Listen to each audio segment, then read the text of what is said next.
We must ensure the full costs of Brexit are understood for what they are. And one of the most worrying and evident themes of Brexit is the division that it has encouraged. The British people were manipulated and hoodwinked by divisionist politicians, outright lies. Their genuine and legitimate concerns about the European Union were twisted to suit the needs of a few. The referendum was never about sovereignty. It was never ever about a penny for the NHS. It was only about bloody immigrants, people like me, who had the audacity to come here and make the UK their home, work, pay tax, and contribute to life here every single day. It is an economic fact that immigrants contribute more to the economy than they take away. Because as the months pass on and as Brexit lumbers on, it's clear that the lies cannot be squared, that the basis for Brexit is an ugly, anti-rights, low-wage, low-tax economy, and that we've been taken to the brink by opportunistic politicians with no clue and no plan. And this has been confirmed to me by many diplomats that the UK has lost international influence as a result of leaving or announcing we're leaving the European Union. We're led by a weak and a divisive Prime Minister, a Brexit Secretary with no Plan A, let alone a Plan B, and a Foreign Secretary who is an international laughingstock. Our grandparents and great-grandparents left a post-war legacy of community and peace that we must not lose. We want to stay in the EU. Learning another language, learning about another culture, those things are of value, intrinsic value, but the Brexiteers can't put a price on it. We must challenge this refrain that Brexit will be a success, that we will somehow emerge stronger and more powerful. Enough of the lies, enough of the bluster. This country, its greatness, its place in Europe, it's too important to sacrifice for the ideology of the headbangers on the right wing of the Conservative Party. It's our country too! What have we achieved in those 6 months in our negotiations? Nothing. Have we got that unique and special partnership that Theresa May says she's seeking? Yes. If we have our Brexit negotiators saying to us that we are being blackmailed, we have already lost. Because we are in a position of weakness. Is that European nationals living as family, friends, neighbours and workmates in our great city are being used as pawns in negotiations that the government clearly doesn't understand. Well, I can tell you, I can't think of anything more unsettling than settled status. I tell you, winter is coming. The White Walkers are real, and some of them are in Westminster. A hard Brexit risks economic disaster, and a soft Brexit offers rules and regulation with no representation. The only solution is not to leave. We have a deep and special relationship because we are part of the EU. What madness is it that tries to destroy that which they claim to want to achieve? Brexit is an existential challenge to all of us. It is an existential danger because it is taking away the human rights of all UK citizens. Because the referendum on what's happening now with the Brexit negotiations happening over there is essentially anti-other and racist. We can exit from Brexit. I've gone from anger to distress, from fury to despair. But since the Brexit negotiations began, there's a third emotion I've been feeling. Embarrassment. Embarrassment at our country's leaders. If a hard border is implemented in Northern Ireland, it will be catastrophic to the peace process and economically crippling to the entire island of Ireland. And as we are from Wales, part of my speech will be in Welsh. If Nigel Farage hears this, I know he will be upset at hearing yet more foreign voices in his country, but remember, Nigel, as Welshmen, we were here before you were. Those rights that you've had for the last 40 years are about to be stripped from you. But the reality is that we are exposing constitutional weaknesses in the UK in a way that never been exposed before. We have lost no war. Why are our rights being taken from us? We're not here to whinge, we are here to remind that the British people have been told lies. We've seen our communities gutted and people want any answer, but Brexit is not an answer. Brexit is a double dose of the same medicine that will leave our communities poorer. And so the answer is to build. They haven't a plan, they haven't a clue, they have no idea what to do. A society in decline dies 1,000 deaths. Brexit won't arrest the decline. But you cannot rely on these politicians to fix our problems. They have not, and they will not. Change their minds. There's a huge old poll that shows it's shifted now from pro-Brexit to against Brexit. We have to demand. Scotland and Ireland will never forgive us. It will be rump England, nationalistic, narrow, alone. And I, for one, will be ashamed. About various Leave-supporting ministers totally misrepresenting the decision-making process of the European Union. Ignoring the fact that our government is involved in pretty well every decision that comes out of them. The Brexit vote has led to an increase in racism. And when I talk to people who are, they may have voted to leave, and I say, do you accept the economy's not doing so well? And they do accept it. And at that point I have to stop them and say, well, hang on. When you actually do this, when you say that you have voted on purpose to ruin the economy of your own nation, and you call me a traitor? You call me a saboteur? Are you on crack? Well, because it's not just about Brexit, the EU, the single market, the customs union. It's about what country we want to be. It's about our principles. It's about progressive politics. It's about liberal values. I never thought they would be under such threat. But when you've seen the division and the intolerance since that referendum vote, when you see the reactionary political forces who are behind Brexit, who don't believe in climate change, who don't believe in social justice, you know that this is a fight, yes, to stay in Europe, but for all those values that we all care about. That's how important it is. I know that we, every single one of us here, will want to say to our EU citizens and friends who have chosen to come and make this their home, you are welcome!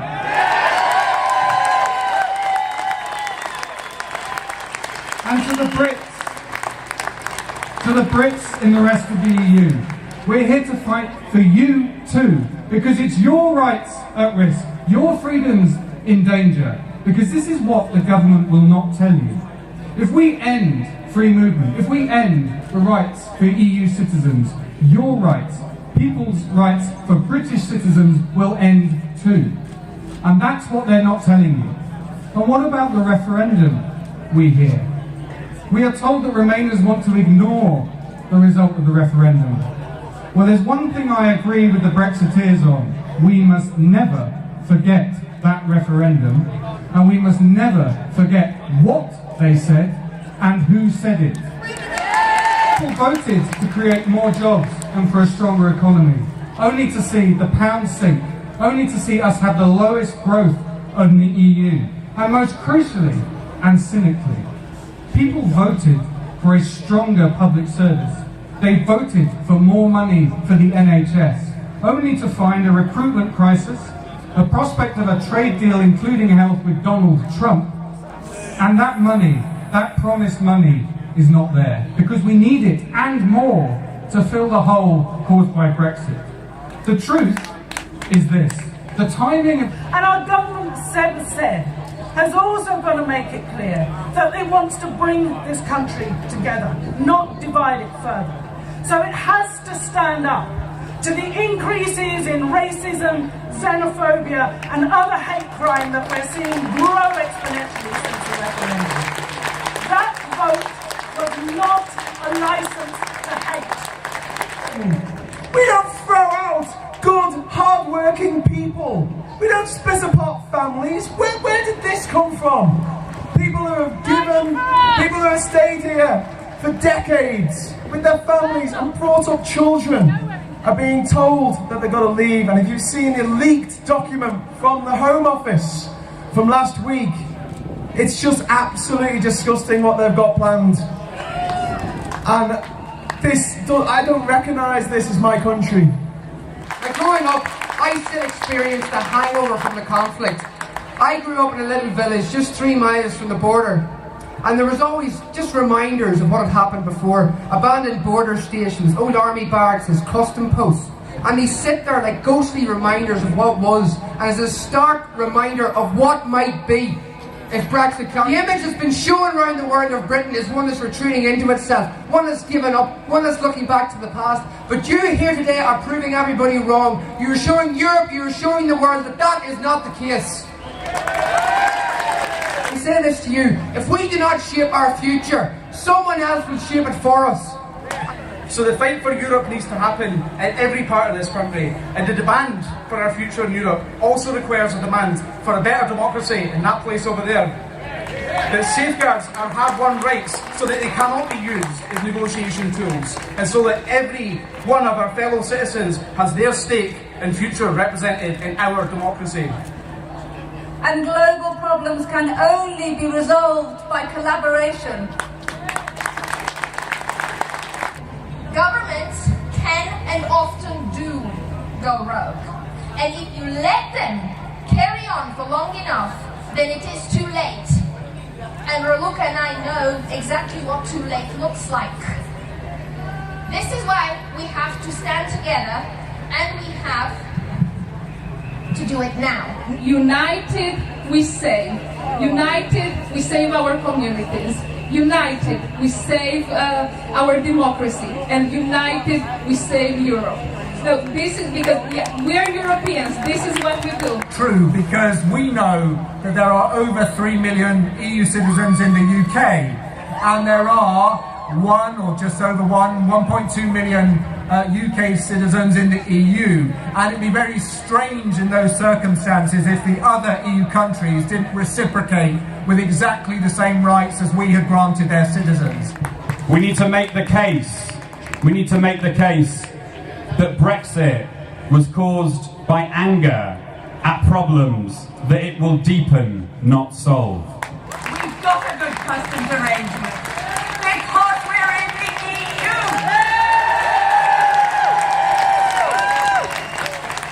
Whatever he negotiates will be worse for Britain.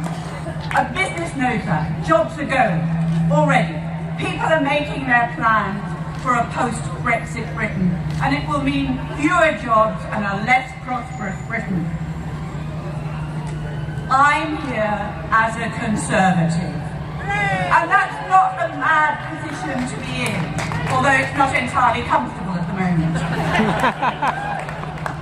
You can be a Conservative and believe in the EU. It was that great Conservative, Winston Churchill, who said, I look forward to a Europe in which the barriers between nations will be greatly minimized and travel across borders will be possible. And he said that in 1942, when the world was in the midst of one of the most appalling wars ever. And we want a united Europe. We've had the benefit of that legacy. I want to hand it on to my children and to their children, and so do you, and that's why you're here today. Because Europe isn't just a trading bloc, it's a project, folks. You can't trade with people if you're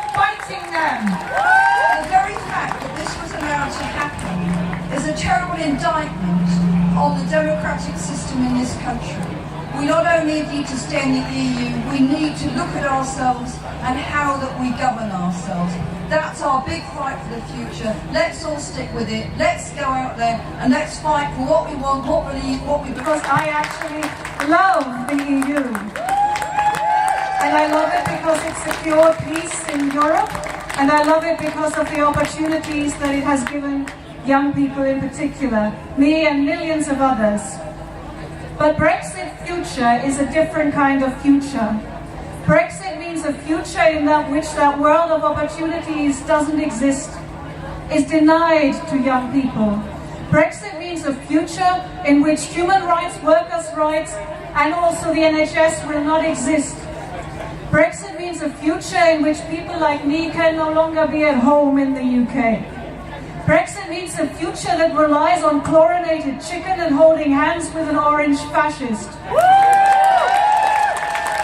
Brexit means a future that seeks to recreate a past that never even existed. Brexit means a future that is established and built on the foundations of hate and lies. That future simply isn't acceptable. I'm afraid it was clear from a very early stage to me that our ludicrous Foreign Secretary's repeated insistence that the UK would have its cake and eat it had so infuriated European capitals that no deal at all was likely to be achieved. Think how far we have fallen, Britain. Only 5 years ago at the London Olympics, we all remember that magnificent opening ceremony when we celebrated our rich, open, diverse culture, our proud global history, and the difficult moments in our history too. And the world looked on London as the global capital, the capital of the world. I've travelled across the EU with David Davis, and I can tell you that most of our EU counterparts take no pleasure at all in what's happened here. Indeed, they regard the UK now with a mixture of sadness, actually, and pity too, and all together. We are a proud parliamentary democracy.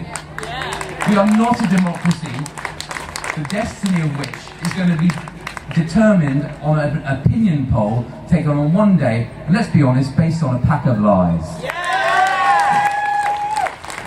All of us here today may see ourselves as British, Scottish, Welsh, French, Greek, Irish, German, but we're all Europeans. We're all Europeans.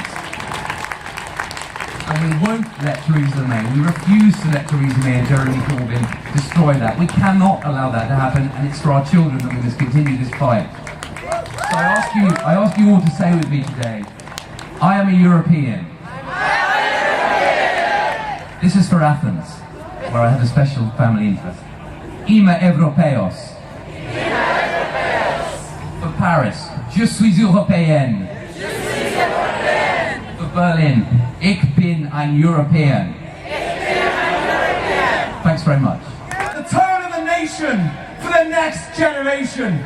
I will not stand for that. You won't stand for that. I am an EU citizen. I will remain so, and so will you. You need to fight